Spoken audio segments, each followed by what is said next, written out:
आज हम लोग ऑर्गेनिक रिएक्शन का मैकेनिज्म पढ़ेंगे।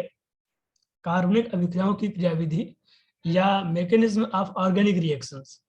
जैसे कि अगर हम लोग एक बहुत ही कॉमन, बहुत आसान सी 10वीं क्लास की एक रिएक्शन को लें, जिसमें हम जानते हैं कि अगर आप मेथेन की अभिक्रिया क्लोरीन से कराते हैं सूर्य के मंद प्रकाश की उपस्थिति में, इन द डिफ्यूज लाइट, जिसको हम HNu से लिखते हैं, तो आप जानते हैं कि अभिक्रिया में एक क्लोरीन CH4 के H को हटा देगा और बन जाएगा CH3Cl और HCl।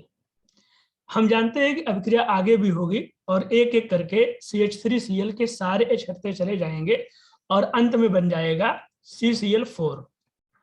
लेकिन अगर हम केवल इसी पहली अभिक्रिया पर अपना ध्यान केंद्रित करें तो हम पाएंगे कि मेथेन में C और H के बीच सारे एकल बंध हैं, सारे सिंगल बॉन्ड हैं। इधर क्लोरीन में Cl और Cl के बीच भी सिंगल बॉन्ड है। हम सिंपल कह देते हैं अभिक्रिया में कि ये एक H और ये एक Cl बन करके HCl निकल गया, और जिसके फलस्वरूप चेंज होने पर ये Cl आ गया और ये HCl निकल गया। हम अभिक्रिया में अगर चाहें तो हम एक बात और भी कह सकते हैं कि अभिक्रिया में ये वाला बॉन्ड टूटा है, ये वाला बॉन्ड टूटा है, और अभिक्रिया के बाद एक ये वाला बॉन्ड नया बना है और एक ये वाला बॉन्ड नया बना है। तो एक साधारण से दिखने वाली अभिक्रिया को अगर बहुत ध्यान से देखा जाएगा तो वहां पर भी हमें कुछ नई चीजें दिख सकती हैं कि जैसे C और H का ये वाला बॉन्ड टूटा है और Cl और Cl का ये वाला बॉन्ड टूटा है। रिएक्शन के बाद C और Cl के बीच ये वाला बॉन्ड बना है और H और Cl के बीच ये वाला बॉन्ड बना है। अब ऐसा हमेशा अभिक्रिया में होता है कि कुछ पुराने बॉन्ड टूटेंगे और नए बॉन्ड बनेंगे। जब पुरानी चीज हटेगी तो नई चीज आएगी, तो पुराने बॉन्ड टूटेंगे और नए बॉन्ड बनेंगे। तो इस अभिक्रिया में एक टूटेगा C और H के बीच का बॉन्ड, एक टूटेगा Cl और Cl के बीच का बॉन्ड। तो सबसे पहला सवाल तो यही होगा हमारे पास कि बॉन्ड कौन सा टूटेगा, पहले बॉन्ड कौन सा टूटेगा, पहले C और H के बीच का बॉन्ड टूटेगा या पहले Cl और Cl के बीच का बॉन्ड टूटेगा। पहला सवाल, अगर ये बता दिया जाए कि पहले Cl और Cl के बीच का बॉन्ड ही टूटेगा, ये बता दिया गया आपको कि पहला बॉन्ड जो टूटेगा वो बॉन्ड क्लोरीन और क्लोरीन परमाणु के बीच होगा, तो आपके पास तुरंत एक दूसरा प्रश्न आएगा कि यही बॉन्ड पहले क्यों टूटा। एक और संभावना है, हम जानते हैं कि ऑर्गेनिक कंपाउंड में कार्बनिक यौगिकों में जो बंध होते हैं वो सारे सह संयोजक या फिर कोवेलेंट बॉन्ड होते हैं। जो कोवेलेंट बॉन्ड होते हैं वो बॉन्ड परमाणुओं के मध्य इलेक्ट्रॉनों की साझेदारी के द्वारा शेयरिंग ऑफ इलेक्ट्रॉन से बनते हैं। अगर दो परमाणु A और B के मध्य एक बंध बनाया जाए तो आप कहेंगे कि इस बंध को बनाने में एक इलेक्ट्रॉन A का और एक इलेक्ट्रॉन B का लगा था, और जिससे इनके बीच इलेक्ट्रॉनों की शेयरिंग हो गई, साझा हो गया, और उससे इनके मध्य A और B का सिंगल बॉन्ड बन गया। डबल बॉन्ड में हम जानते हैं कि दो दो इलेक्ट्रॉनों की शेयरिंग होगी और ट्रिपल बॉन्ड में तीन तीन की होगी।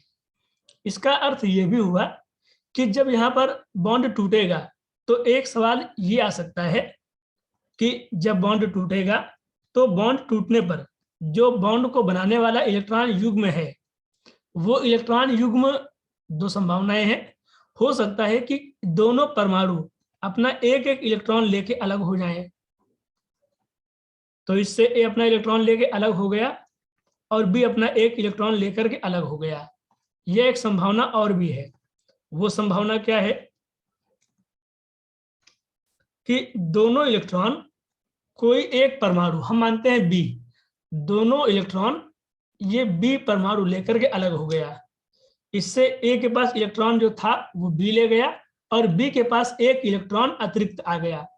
B के पास एक इलेक्ट्रॉन तो B का अपना है, एक इलेक्ट्रॉन जो वो A का भी ले आया है, तो B पर क्या आ जाएगा, नेगेटिव चार्ज, और ए पर क्या आ जाएगा, पॉजिटिव चार्ज। तो हम देख सकते हैं कि बॉन्ड दो प्रकार से टूट सकते हैं। एक प्रकार तो यह है कि दोनों परमाणु जो बॉन्ड बना रहे हैं वो अपना अपना इलेक्ट्रॉन लेके अलग हो जाएं, या फिर दोनों में से कोई एक परमाणु दोनों इलेक्ट्रॉन लेके अलग हो जाए।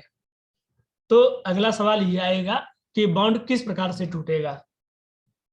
इस प्रकार से टूटेगा कि जहां पर दोनों परमाणु अपना अपना इलेक्ट्रॉन लेके अलग होंगे, या फिर कोई एक परमाणु दोनों इलेक्ट्रॉन या फिर इलेक्ट्रॉन पेयर लेके अलग हो जाएगा। अगर ये कहा जाए कि नहीं, दोनों परमाणु क्लोरीन, हमने जैसे पहले कहा था कि क्लोरीन और क्लोरीन के बीच का बॉन्ड टूटेगा, तो हम ये कह दें कि नहीं, बॉन्ड इस प्रकार से टूटेगा कि दोनों परमाणु अपना अपना इलेक्ट्रॉन लेके अलग हो जाएंगे। तो फिर अगला प्रश्न बनेगा कि इस प्रकार से अलग क्यों होंगे, हम कब जानेंगे कि बॉन्ड किस प्रकार से टूटेगा। अगर मान लीजिए अब बॉन्ड टूटेगा, मान लीजिए अगर यहाँ पर क्लोरीन और क्लोरीन के बीच का बॉन्ड था, जिसको बनाने में एक इलेक्ट्रॉन इस क्लोरीन का था, एक इलेक्ट्रॉन इस क्लोरीन का था, और दोनों क्लोरीन परमाणु अपना अपना इलेक्ट्रॉन लेके अलग हो गए,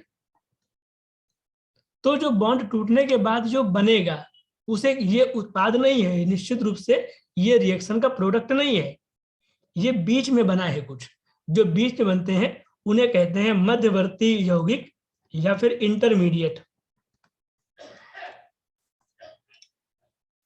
आप देख सकते हैं कि एक बहुत आसान सी दिखने वाली अभिक्रिया कितनी कठिन हो गई है, कितनी सारी चीजें उसके अंदर खुल करके सामने आ रही है। तो अगर कभी किसी रासायनिक अभिक्रिया में इन सारी बातों को पढ़ा जाए कि बॉन्ड किस प्रकार से टूटेगा, बॉन्ड टूटने पर मध्यवर्ती यौगिक इंटरमीडिएट कंपाउंड क्या बनेंगे, जो बनेंगे उनमें क्या गुण हो सकते हैं, वो क्या है, उनका स्थायित्व क्या है, और अभिक्रिया के एक एक बॉन्ड को ठीक से पढ़ते हुए, उसके टूटने के क्रम को देखते हुए उसे पढ़ा जाए, तो उसे ही अभिक्रिया की क्रियाविधि कहते हैं। Detailed step by step description of a chemical reaction including the study of intermediates which are formed in the reaction is called reaction mechanism। हम देख सकते हैं, हम इसे ऐसा भी कह सकते हैं कि किसी अभिक्रिया में इलेक्ट्रॉनों का संचलन, इलेक्ट्रॉनों का मूवमेंट, जो कहां से कहां जा रहे हैं, बंध का टूटना, आबंध विदलन, बंध का बंधना, आबंध निर्माण के समय ऊर्जा, कुछ ऊर्जा लगी होगी, और उत्पाद बनने के समय की विस्तृत जानकारी और क्रमबद्ध अध्ययन, स्टेप बाय स्टेप स्टडी को ही हम उस अभिक्रिया की क्रियाविधि या रिएक्शन मैकेनिज्म कहते हैं। किसी अभिक्रिया में इलेक्ट्रॉनों का संचलन, आबंध विदलन, आबंध निर्माण के समय की ऊर्जा, उत्पाद बनने की समय की विस्तृत जानकारी और क्रमबद्ध अध्ययन उस अभिक्रिया की क्रियाविधि कहलाती है। A sequential account of each step describing details of electron movement, energetics during bond cleavage and bond formation, and rates of transformation of reactants into product, that is kinetics, is referred to as reaction mechanism। एक reaction का step by step description जिसमें यह पढ़ा जाए कि bond किस प्रकार टूटेगा, किस प्रकार बनेगा, इंटरमीडिएट क्या बनेंगे, ऊर्जाएं अगर लग रही हैं तो ऊर्जा कौन कौन सी होंगी, अभिक्रिया का दर क्या होगा, अभिक्रिया का वेग क्या होगा, इन सभी चीजों को अगर ठीक से पढ़ा जाए तो इसे ही ऑर्गेनिक रिएक्शन मैकेनिज्म या सिंपल रिएक्शन मैकेनिज्म, अभिक्रिया की क्रियाविधि कहते हैं। जैसे कि हम जानते हैं कि बॉन्ड दो प्रकार से टूट सकता है। जो बॉन्ड ब्रेकिंग उसे कहा जाता है बॉन्ड फिजन या बंध का टूटना, ब्रेकिंग ऑफ बॉन्ड। इसे हम हिंदी में कह सकते हैं बंध विदलन, कि बंध किस प्रकार से टूट सकता है। तो जैसा हमने पढ़ा था कि बॉन्ड फिजन दो प्रकार से हो सकता है। एक संभावना तो यह है, जैसा पीछे भी कहा गया था, कि ए और बी परमाणुओं के मध्य बंध बना हुआ है, जिसमें दोनों इलेक्ट्रॉनों ने एक ए का और एक बी का मिलकर के बंध को बनाया है। एक संभावना तो यह है कि दोनों परमाणु अपना अपना इलेक्ट्रॉन लेके अलग हो जाएं, आप ध्यान देंगे कि जब दोनों परमाणु अब इलेक्ट्रॉन एक एक लेते हैं केवल, तो जो एरो बनता है, जो तीर बनता है, उसका आधा सिर होता है। आधा सिर ये बताता है कि इलेक्ट्रॉन एक एक मूव कर रहा है, और बन जाएगा एक इलेक्ट्रॉन ए पर, एक बी पर। जब बंध इस प्रकार से टूटेगा कि दोनों परमाणु अपना अपना इलेक्ट्रॉन लेके अलग होंगे, तो इस प्रकार के विदलन को समांगी विदलन या समांग विदलन अंग्रेजी में कहेंगे। होमोलिटिक बॉन्ड फ्यूजन,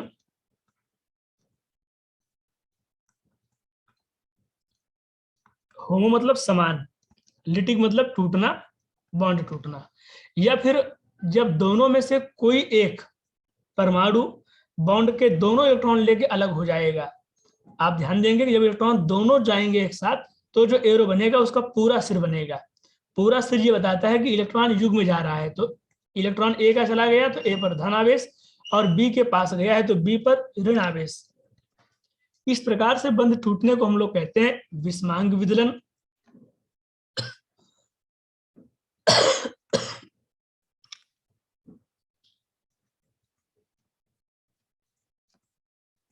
या फिर हेट्रोलिसिस,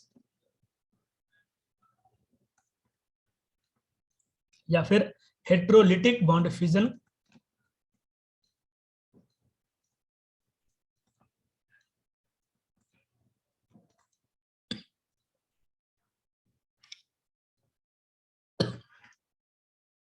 ऐसा कि हम देख पा रहे हैं कि जब समांग विदलन है, समांग विदलन में दोनों परमाणुओं ने इलेक्ट्रॉन अपना अपना लिया है।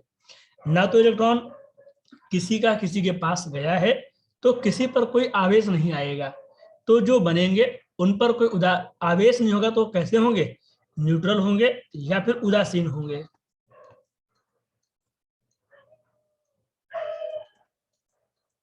जबकि हम देख सकते हैं कि दूसरे वाले में जब इलेक्ट्रॉन पूरा का पूरा एक साथ दोनों पर चला गया, तो किसी के पास से चला गया और किसी के पास चला गया।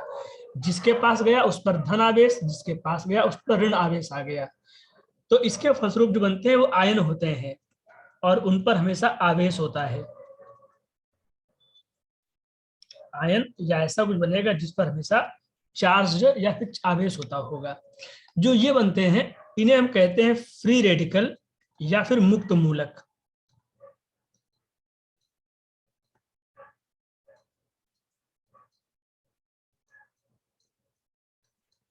इनमें आयन बनते हैं, और आयनों में आवेश होगा, एक पर धन आवेश और दूसरे पर होगा ऋण आवेश। तो सबसे पहले ये सीख लेते हैं कि एक जनरल आइडिया क्या लग सकता है कि कब समांग विदलन है, कब विषमांग विदलन है। एक आपको हम बताते हैं ट्रिक। एक, अगर आपको कहीं ये हेल्पर दिखता है, ट्रिक है, ट्रिक का मतलब है कि यह अधिकतर काम करेगी, आपके केस में हमेशा ही काम करेगी। एच का मतलब है हीट। जब कभी आपको लगे कि इसे गर्म किया गया है, और कुछ नहीं केवल गर्म ही किया गया है। इलेक्ट्रिसिटी। एल फॉर लाइट, जब अभिक्रिया में आपको सूर्य के प्रकाश जैसी चीजों का प्रयोग किया जाए। पर ऑक्साइड, या फिर रेडिकल मतलब मूलक, कोई मूलक पहले से है, तो हमेशा क्या होता होगा? समांग विदलन। तो अगर अभिक्रिया में गर्म किया जाए, उच्च ताप रखा जाए, इलेक्ट्रिसिटी का प्रयोग किया जाए, लाइट का प्रयोग किया जाए, जैसे ऊपर की अभिक्रिया में सूर्य के प्रकाश की उपस्थिति में अभिक्रिया कराई गई मीथेन और क्लोरीन की, पर ऑक्साइड की उपस्थिति ली जाए या फिर रेडिकल की उपस्थिति ली जाए, तो फिर इस बात के ज्यादा चांसेस रहते हैं कि जो बॉन्ड है वो समांग विदलन या होमोलिटिक तरीके से टूटेगा। अगर अभिक्रिया में आपको एसिड या बेस का प्रयोग ज्यादा दिख रहा हो, उधर की चीजें ना दिखती हो, आपको ज्यादा अभिक्रिया में अम्ल और क्षार दिख रहे हो, तो इस बात की उम्मीद ज्यादा है कि अभिक्रिया में विषमांग विदलन होगा। या जब ये हेल्पर नहीं दिखेगा तो विषमांग विदलन होने के अवसर ज्यादा है। एक एक करके देखते हैं। जो ये बनते हैं बीच में, चाहे मुक्त मूलक बना हो चाहे आयन बना हो, इसे कहते हैं अभिक्रिया के मध्यवर्ती यौगिक या फिर रिएक्शन इंटरमीडिएट।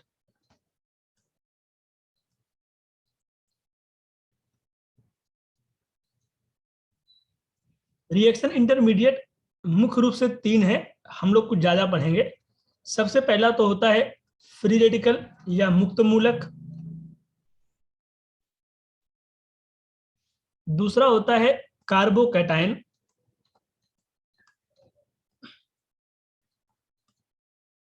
कार्बोधनायन कह सकते हैं हिंदी में, ये हम लोग इसे ही कहते हैं कार्बोनियम आयन।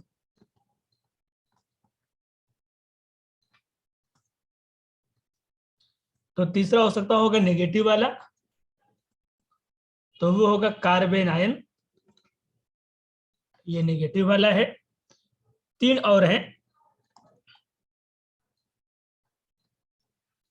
एक होता है कार्बीन, एक होता है नाइट्रीन, और एक और होता है बेंजाइन। इनमें से जो पहले 3 हैं ये हमारे पाठ्यक्रम में मुख्य रूप से हैं, बाकी 3 अतिरिक्त हैं, आप चाहे तो पढ़ें चाहे ना पढ़ें, काम चलेगा। सबसे पहला देखते हैं मुक्त मूलक।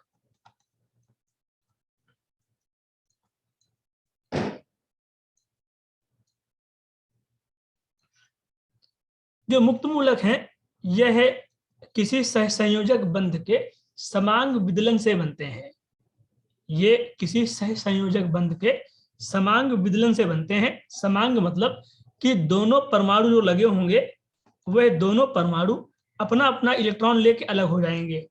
एक इलेक्ट्रॉन ए लेके अलग हो गया, एक बी लेके अलग हो गया, तो एक बन गया ए मुक्त मूलक, एक बन गया बी मुक्त मूलक।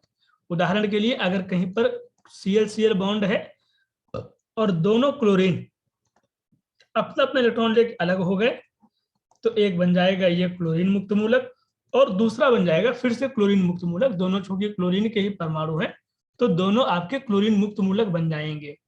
जैसे अगर बना होता CH3Cl, एक इलेक्ट्रॉन कार्बन का एक क्लोरीन का, दोनों अपना अपना इलेक्ट्रॉन लेके अलग हो गए, तो एक बन जाएगा CH3, एक उसका इलेक्ट्रॉन दिखा देंगे अलग से, एक Cl, एक उसका इलेक्ट्रॉन दिखा देंगे अलग से। नाम कैसे होंगे? CH3 होता है मेथाइल, तो इसका नाम होगा मेथाइल फ्री रेडिकल, मेथाइल मुक्त मूलक। और पहले वाला सिंपल हो जाएगा क्लोरीन मुक्त मूलक या फिर क्लोरीन फ्री रेडिकल। ऐसे मुक्त मूलक बहुत सारे हो सकते हैं, जैसे हमने पीछे बनाया है क्लोरीन का, आप बना सकते हैं ब्रोमीन मुक्त मूलक, आप बना सकते हैं आयोडीन का फ्री रेडिकल, आप और बना सकते हैं जैसे हमने बनाया है मेथाइल, आप बना सकते हैं एथाइल का C2H5, जिसको आप चाहें तो लिख सकते होंगे इस प्रकार से भी CH3CH2। ऐसे ही बना सकते होंगे आप आइसोप्रोपाइल फ्री रेडिकल, आप ऐसे ही बना सकते होंगे टर्शरी ब्यूटाइल। हम लोगों ने IUPAC नोमेनक्लेचर करने में इन चीजों को पढ़ा है कि किसे क्या कहा जाता है। जो ये वाला है ये है एथाइल फ्री रेडिकल,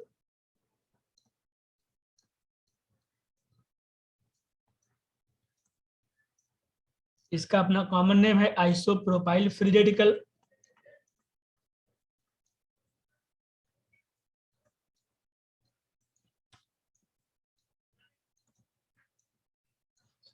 ये होगा टर्शरी ब्यूटाइल, इसको लिखते हैं T butyl, tertiary butyl free radical. एक और देख लेते हैं ऐसे ही, अगर बेंजीन रिंग लगी होती, बेंजीन रिंग के बाद लगा होता CH2 और उस पर अगर लगा होता एक मुक्त मूलक, तो इसे हम कहते हैं बेंजाइल फ्री रेडिकल या फिर बेंजाइल मुक्त मूलक।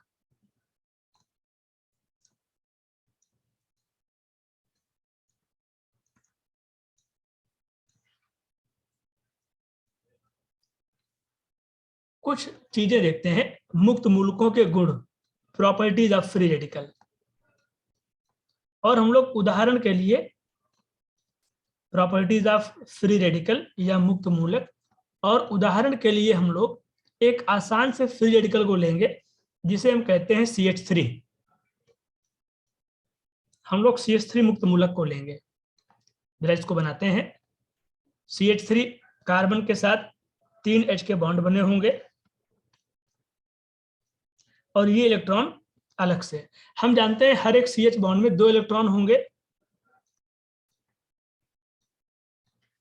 तो अगर हम यहाँ पर कार्बन के इलेक्ट्रॉनों को जोड़ें, हमारे मुख्य ध्यान में कार्बन, तो हम सब बात कार्बन की ही करेंगे।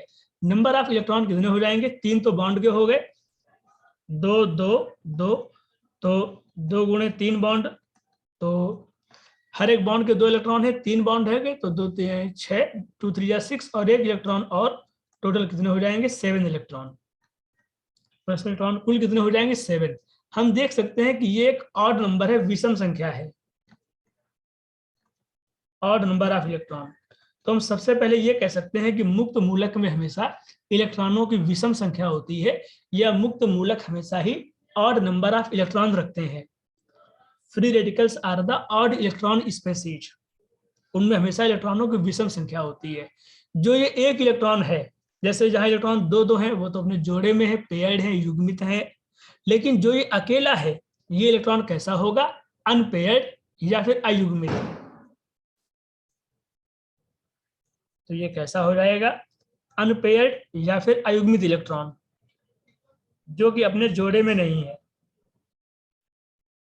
अयुग्मित इलेक्ट्रॉन। हम जानते हैं कि अगर कभी किसी के पास, पढ़ा है हम लोगों ने स्ट्रक्चर ऑफ एटम में, कि अगर कभी किसी के पास इलेक्ट्रॉन अयुग्मित होता है तो वो कैसा हो जाता है? अनुचुंबकीय या फिर paramagnetic.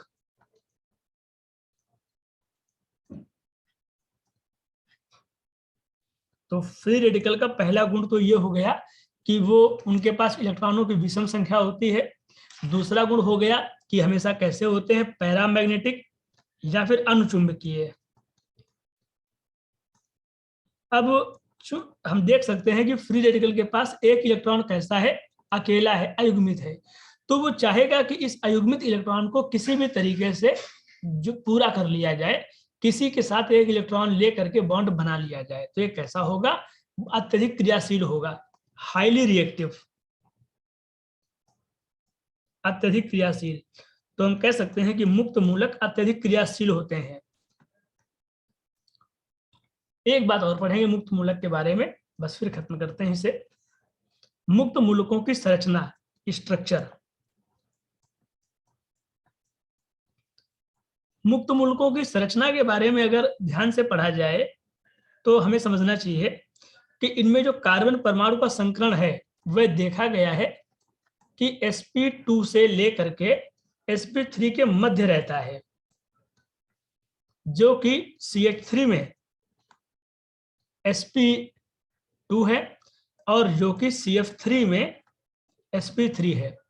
CH3 methyl free radical sp2 है, जबकि CF3 sp3 है। जब ये sp2 होगा तो कार्बन के साथ 3 बॉन्ड बने होंगे sp2 ऑर्बिटल्स के साथ, और एक इलेक्ट्रॉन खाली p ऑर्बिटल में अकेला पड़ा होगा। जब ये sp3 होगा तो हम जानते हैं sp3 कैसा होता है? sp3 होता है टेट्राहेड्रल, 3 तो बॉन्ड बने होंगे, एक इलेक्ट्रॉन अकेला यहां पड़ा होगा। अंतर क्या है? यहां जो इलेक्ट्रॉन है वो किस कक्षक में होगा? sp3 में। जिनको केमिकल बॉन्डिंग याद है वो तुरंत समझ जाएंगे, इलेक्ट्रॉन sp3 ऑर्बिटल में है, sp3 कक्षक में है। जबकि इसमें इलेक्ट्रॉन जो अयुग्मित है वो p कक्षक में है।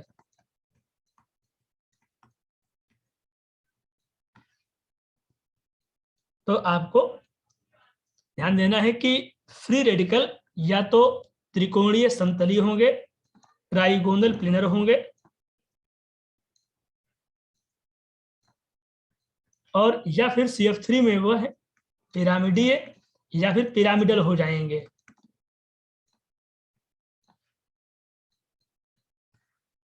एक और बात है, अगर एक फ्री रेडिकल ब्रिज पर बना है, ब्रिज हेड,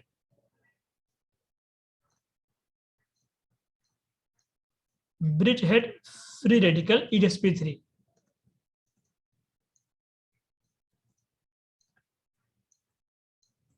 अगर एक ब्रिज हेड बना होता है इस प्रकार से,